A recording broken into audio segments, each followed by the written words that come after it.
Vinyl records have an ever-increasing following among audiophiles, collectors, and DJs. Some say they sound better than digital CDs and MP3s. To cater to this market, some record companies are releasing more music on vinyl, a manufacturing process that's interesting and fun to watch. The first step is to cut a master record. This flat disc is made of aluminum, and it will be the core of the master. The surface has a gritty texture early on, but they sand it down and polish it smooth.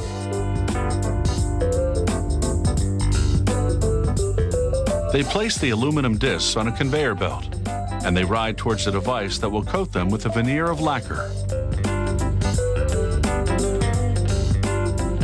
The disc enters the curtain coater. Nitrocellulose lacquer, a similar substance to nail polish, oozes out of a long, thin opening, forming a veil or curtain. As the disc passes through the curtain, it's slattered with the lacquer. Rollers with scrapers catch the runoff. The excess lacquer they collect is reused. The lacquer starts to dry immediately. The solvents evaporate, and the veneer hardens into a nail polish-like finish. But like any manicure job, there are often flaws. At this inspection station, workers scrutinize each lacquer disc for pits, bumps, or dirt. Even a minor imperfection won't be tolerated, so the rejection rate is high, about 50%. They recycle the rejects. They rim the good masters with plastic edging. It will stop the discs from rubbing together during stacking and damaging the finish. Next, a worker holds the disc under a hydraulic puncher that cuts a hole in the center. Then, handling it carefully so he doesn't disturb the finish, he places it on a spindle.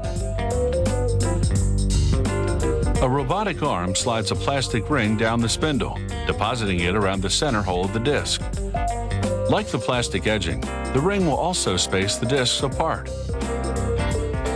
Now the master discs are ready to take a trip to the studio.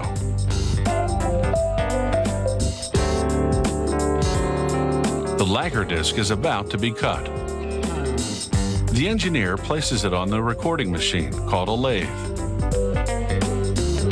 He peels the protective ribbing away from the rim. He places a vacuum line at the center, which suctions to the underside of the disc and holds it in place. The engineer now moves the cutter and a microscope above the disc. He lowers the cutter onto the outer edge of the disc and it does a test cut. He positions a microscope just above the test groove and then peers into it to get a good look at the cut. He makes adjustments to the cut and then he's ready to record. The lathe cuts the lead-in groove and the music begins. The sapphire-tipped cutter etches the sound into the surface of the disc. From start to finish, the recording will be one continuous groove in the record.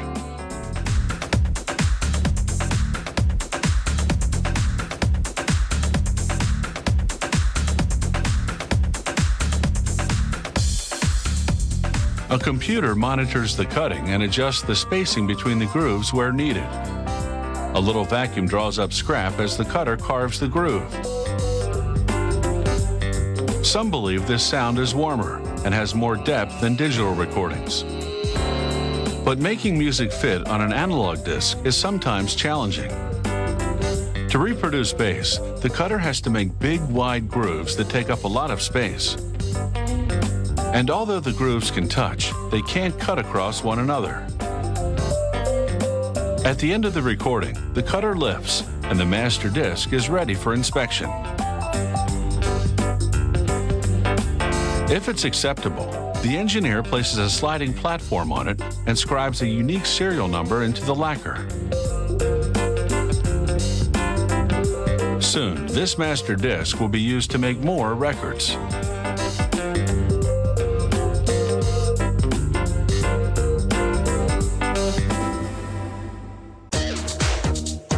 The master disc has just been cut, but the lacquer surface is far too delicate to play. It's been produced solely to act as a mold. It will literally be pressed into service to make tougher versions of the recorded grooves. And this will enable the manufacturers to make many copies from just one.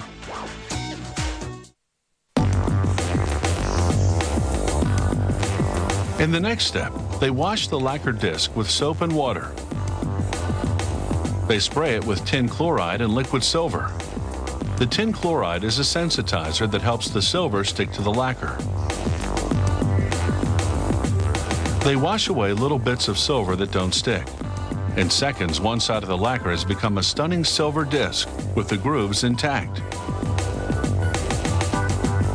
But next, they'll add a duller metal to the silvered side in order to really stiffen the disc. They fasten it to a spindle on the underside of a tank lid. The disc spins, and they rinse it one more time. The water in the tank below is green because these nickel nuggets are dissolving into it. They lower the lid and the spinning disc is immersed in the solution.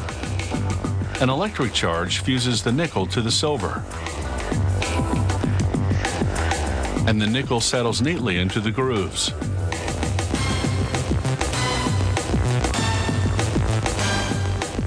Now they remove it from the tank and pry the metal layer away from the original lacquer disc.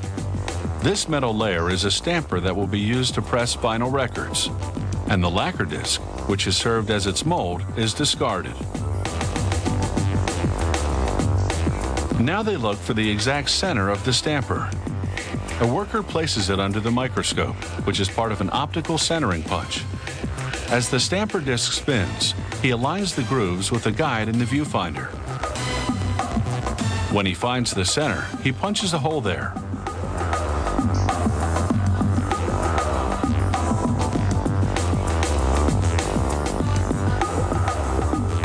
Next, they clamp the stamper disc into a trimming machine.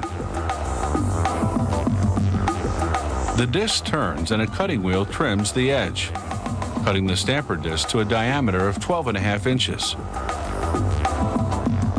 Now the stampers are ready to make their mark. But first, the labels must be prepared. A punch bores into the center of a stack of them, making holes.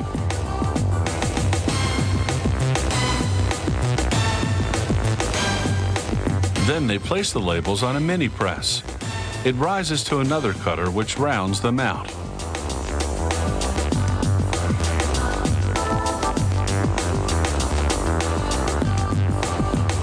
They pour black polyvinyl chloride pellets into a hopper. The pellets fall into an extruder, which turns them into hot rubbery patties called biscuits. Hoists above and below push labels to each side of the biscuit. Suction cups hold them there while a carriage moves the biscuit forward, then drops the biscuit and labels in the press. Two stampers mounted in the press apply 100 tons of pressure. The stampers are a searing 380 degrees Fahrenheit. They melt and mold the biscuit into a record. A quick cooling cycle hardens it and bonds the labels to the vinyl. A carriage then transports it to a trimming table. The table spins the record against a knife as it cuts away the ragged edges. Then the table takes the trimmed record to the finished stack, and the process begins again.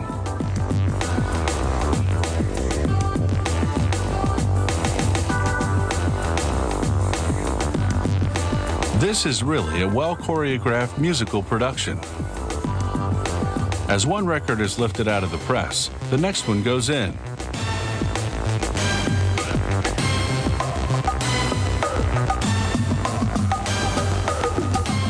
The pressing and trimming of a vinyl record takes just 28 seconds. But it's sure to get hours of play by enthusiasts who refuse to buy into the digital revolution and still believe that vinyl is a cut above.